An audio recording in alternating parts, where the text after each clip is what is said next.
O cheiro de lasanha recém-assada preenchia a sala de jantar da casa luxuosa do Santoro. Pratos de porcelana alinhados sobre uma toalha branca impecável, taças cintilando sob a luz do lustre de cristal. Para qualquer um, era um jantar comum de domingo. Mas para Lívia, era muito mais que isso. Era a primeira vez que ela jantaria com os pais de Lucas, seu namorado. Ela ajeitou o vestido simples que usava, um azul claro com pequenos botões florais, e tentou ignorar o desconforto que sentia por não ter roupas caras como as deles. Seu coração batia rápido, não por medo de julgamento, mas por um receio mais profundo. Ela sabia que aquele ambiente não era o dela. Ainda assim, amava Lucas. E ele a amava. Isso bastava. Certo? Então, Lívia, começou a voz firme da senhora Santoro, a mãe de Lucas, enquanto cortava e não a lasanha com delicadeza. Seu pai trabalha com o que mesmo? Meu pai morreu quando eu tinha 6 anos, respondeu Lívia educadamente, forçando um sorriso. Minha mãe trabalha como auxiliar de limpeza em uma escola. Nós moramos perto da igreja. Houve um breve silêncio na mesa. O senhor Santoro, um homem de postura rígida e expressão constantemente séria, ergueu as sobrancelhas. Igreja? Você é religiosa? Lívia assentiu, mantendo os olhos baixos. Sim, senhor. Eu creio em Deus desde pequena. Minha fé me ajudou em muitos momentos difíceis da vida. A senhora Santoro riu, mas sem humor. Ah, então você é uma dessas... Acredita em milagres, anjos, céu e inferno? Lívia olhou para Lucas, esperando que ele dissesse algo. Mas ele parecia envergonhado, olhando para o prato. Um silêncio constrangedor se instalou. Com todo respeito, disse ela com voz mansa. Sim, eu acredito. Minha fé me deu força quando minha mãe adoeceu. Foi um milagre ela ter sobrevivido à pneumonia sem dinheiro para o hospital. Acredito que Deus cuidou de nós.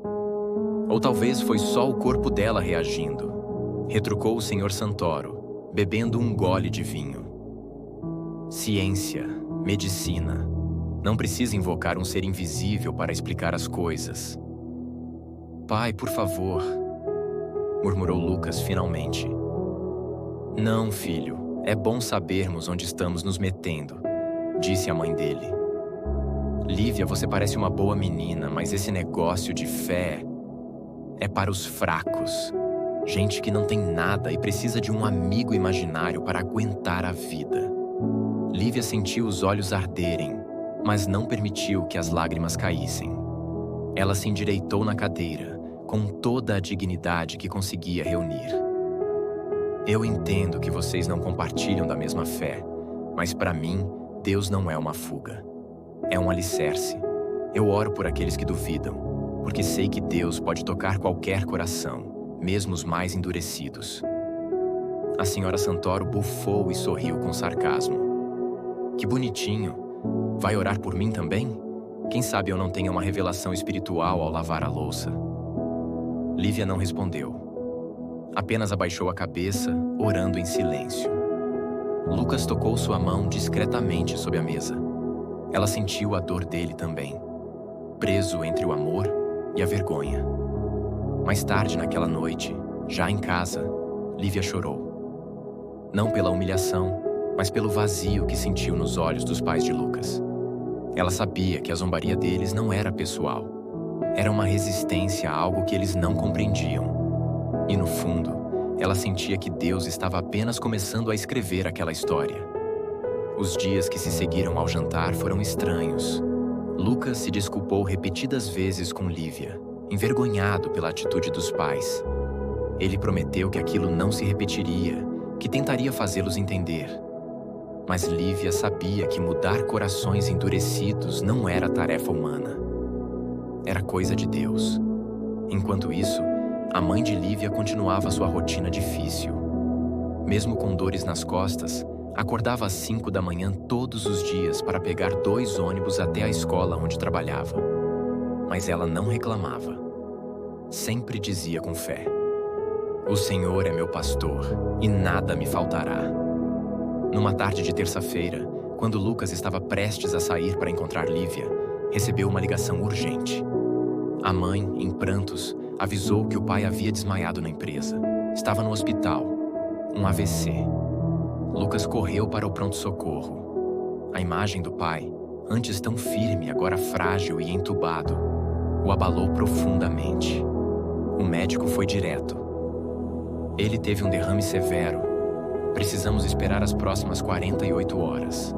O lado direito do cérebro foi muito afetado. Preparem-se para sequelas, se ele sobreviver. A mãe de Lucas chorava sem parar. Pela primeira vez, a mulher altiva e arrogante parecia pequena, desesperada. No dia seguinte, Lucas mal conseguiu comer. À tarde, Lívia foi visitá-lo em casa. A senhora Santoro hesitou ao vê-la na porta, mas não teve forças para ser hostil. "Oi", disse Lívia gentilmente. "Eu soube do seu marido. Posso orar por ele?" A mulher ficou em silêncio. Sua primeira reação seria recusar. Mas naquele momento, nem a arrogância conseguia sustentar sua dor. Apenas fez um gesto com a cabeça e saiu da sala. Lívia se aproximou de Lucas, que estava sentado no sofá com os olhos vermelhos. "Estou com medo, Lívia", confessou ele com a voz embargada. "Nunca vi meu pai daquele jeito. Ele é tão forte. Era. Agora parece um estranho, imóvel numa cama." Lívia se ajoelhou no tapete. Estendeu a mão. "Vamos orar juntos." Lucas hesitou. Nunca havia orado de verdade, mas segurou a mão dela. E ali, naquele silêncio sagrado da sala, Lívia começou a orar com doçura e firmeza. "Deus amado, estamos diante de Ti porque reconhecemos que não temos forças. O pai do Lucas precisa de um milagre. Mas mais do que isso, essa casa precisa conhecer o Teu amor. Mostra que Tu és Deus, mesmo no vale da sombra da morte. Toca a vida dele. Toca essa família. Em nome de Jesus. Amém." Lucas sentiu algo estranho durante a oração. Uma paz. Não era explicável. Era como se alguém invisível tivesse colocado a mão em seu ombro. Ele chorou. E pela primeira vez, não teve vergonha. Na manhã seguinte, no hospital, o impensável aconteceu. O pai de Lucas acordou. Os médicos estavam pasmos. A área afetada pelo derrame indicava que ele provavelmente ficaria sem fala e com o lado esquerdo paralisado. Mas ele falava. Mexia os dedos, ainda fraco, mas consciente. A senhora Santoro segurava a mão dele, chorando.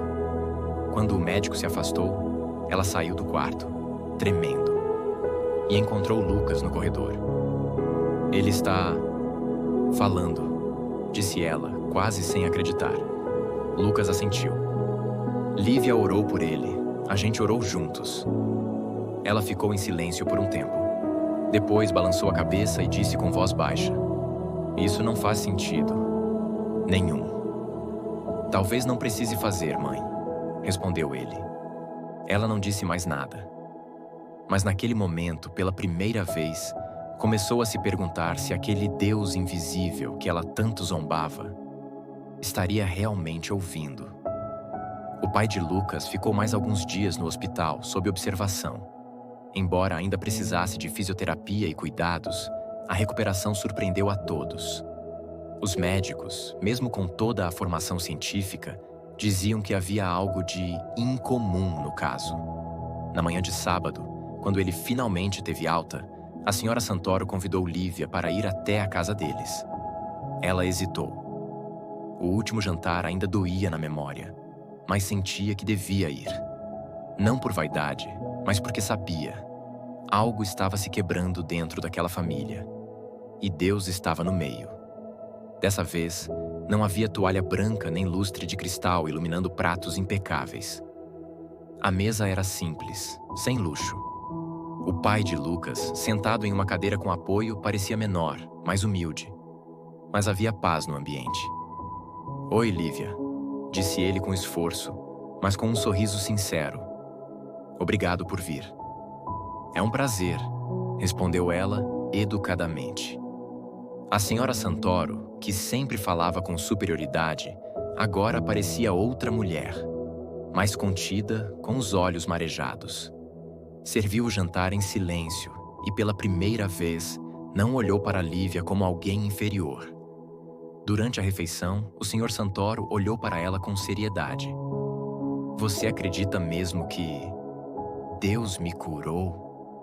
Eu acredito que Deus usou tudo isso para tocar seus corações, disse ela com ternura. A cura do corpo é maravilhosa, mas a maior cura é a da alma. Ele assentiu lentamente. Depois olhou para a esposa, que estava visivelmente emocionada. Ela segurava na colher com mãos trêmulas. Eu não sei no que acredito mais, disse a senhora Santoro, olhando para o prato. Mas depois de ver o que aconteceu com meu marido, é difícil continuar negando. Lucas, ao lado de Lívia, apertou sua mão de leve, como quem dizia: Você está mudando nossas vidas. Querem orar comigo? Perguntou Lívia. O silêncio se instalou por um segundo. Então, o pai assentiu. A mãe hesitou, mas por fim também disse sim com a cabeça. Ali, ao redor de uma mesa comum, com pratos simples e corações abertos, Lívia orou com eles. Não era uma oração longa, nem cheia de palavras bonitas. Era sincera. Pedia por restauração, por entendimento, por salvação. Quando terminou, a senhora Santoro estava chorando. Eu zombava de você, disse ela com a voz embargada. Falei coisas horríveis, e mesmo assim, você orou por nós. Porque foi isso que Jesus fez comigo, respondeu Lívia. Ele me amou quando eu também não merecia. Naquela noite, Lucas levou Lívia até o portão. Estavam os dois sob o céu estrelado. Ele a olhou com ternura, mas também com um respeito novo. Você não é só minha namorada. Você é luz, Lívia. Deus te colocou na minha vida por um motivo. Ela sorriu.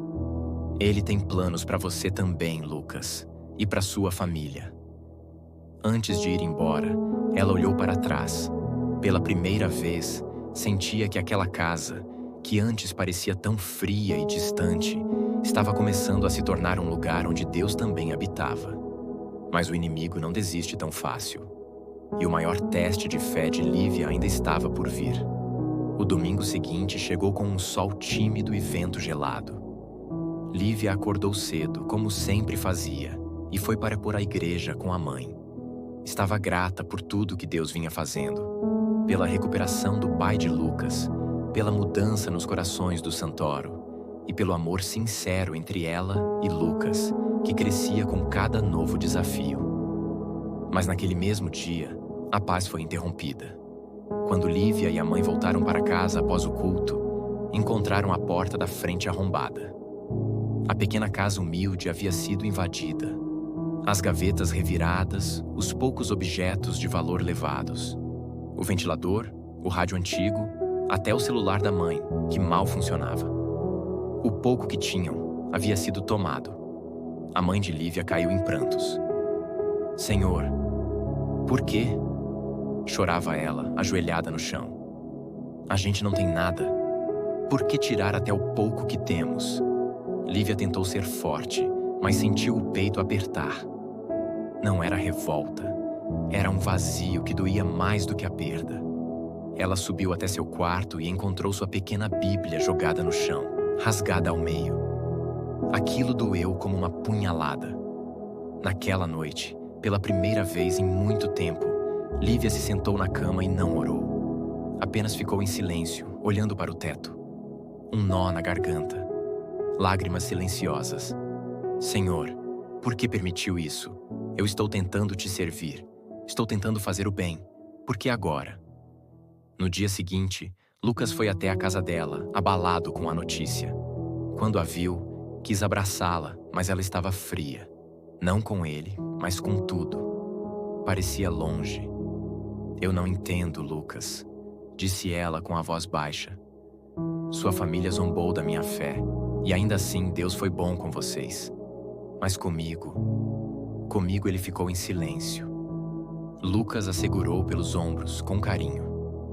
Lívia, você mesma me ensinou que Deus tem um tempo para tudo. Talvez Ele esteja permitindo isso para te mostrar algo que ainda não entendemos. Ela o olhou, os olhos marejados. Eu sei, mas dói. Naquela noite, Lucas voltou para casa e contou aos pais o que havia acontecido. Os dois ficaram em choque. A senhora Santoro ficou em silêncio por longos minutos. Depois se levantou do sofá. Vamos fazer algo por elas, disse firme. Não podemos ficar parados. Deus nos deu tanto. E agora está na hora de dar também. E foi assim que 2 dias depois, a senhora Santoro e o pai de Lucas apareceram na porta da casa de Lívia com sacolas de mantimentos, um ventilador novo, roupas e até um celular usado, mas funcional. Lívia ficou paralisada. Eu não entendo por que estão fazendo isso. A senhora Santoro, emocionada, segurou as mãos dela. Porque você nos amou quando nós só soubemos te humilhar. Porque você orou por nós mesmos sendo zombada. E porque agora é nossa vez de agir com o mesmo amor. Lívia começou a chorar. Eu pensei que Deus estava em silêncio. Às vezes, filha, disse o pai de Lucas com voz trêmula, Deus responde por meio das pessoas que Ele transforma. Foi ali, na sala humilde da sua casa, entre sacolas e abraços, que Lívia compreendeu. Deus nunca havia se calado. Ele estava apenas trabalhando em silêncio.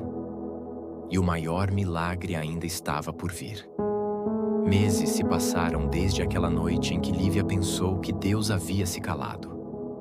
A pequena casa que dividia com a mãe havia sido restaurada, não apenas com objetos materiais, mas com gestos de amor que vieram de onde ela menos esperava. Da própria família Santoro. Lucas, agora mais firme na fé, frequentava na igreja com ela todos os domingos. Às vezes, até o pai dele aparecia nas reuniões de bengala, mas com o coração cada vez mais aberto. A senhora Santoro já até participava do grupo de mulheres e, certa vez, emocionou a todos ao dar seu testemunho. Eu zombava da fé de uma menina e hoje foi através dessa fé que minha família foi salva. Deus me mostrou que a riqueza de verdade não está na mesa farta, mas nos corações quebrantados.